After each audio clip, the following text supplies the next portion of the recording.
Беларусы сціплыя людзі, можа, момантамі занадта сціплыя. Калі мы кажам пра Нобелевскую прэмію, нам здаецца, што это штосьці такое касмічнае, это штосьці звышдалёкае, недасягальнае для нас.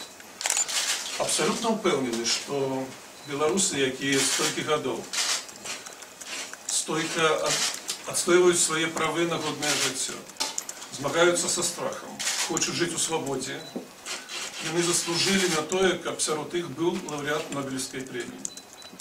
Для мяне Алесь Беляцкі гэта без сумневаў чалавек, які адпавядае ўсім, абсалютна ўсім крытэрам, якія павінны быць здзейснены пры вылучэнні на Нобелевскую прэмію. Ему дастаткова было быць проста такім гістарычным беларускім праваабаронцам. Але мне здаецца, што ён вышэй, ён чалавек высокаграмадскі, маральны, чалавек моцнага духа. І сваім прыкладам, не толькі абаронай іншых, сваім прыкладам паказвае, які мусіць быць сапраўдны грамадзянін, проста чалавек. І я лічу, што ад нас вельмі многа залежыць, ад нас, грамадскіх лідараў, ад палітыкаў, ад журналістаў, ад праваабаронцаў. Мы часта кажам, вот палітыкі аб'ядноўвайцеся, бо інакш не перамагчы дыктатуру.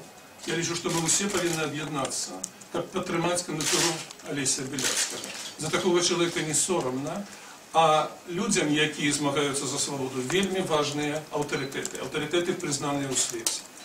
Таму я шчаслівы, што я знаходжуся ў той групе, якая ініцыявала стварэнне камітэта. Мы будзем і ўжо напісалі лісты тым, хто могуць намінаваць. Намінаваць могуць парламентары еўрапейскія, парламентары розных краінаў, сябры ўрада, прафесары з паліталогіі, многія іншыя людзі, былыя лаўрэаты Нобелевскай прэміі, і мы будзем звяртацца і вас просім, таму што ад вас таксама залежыць. Кожны мае сваіх знаёмых добрых, мае давер у пэўных людзей.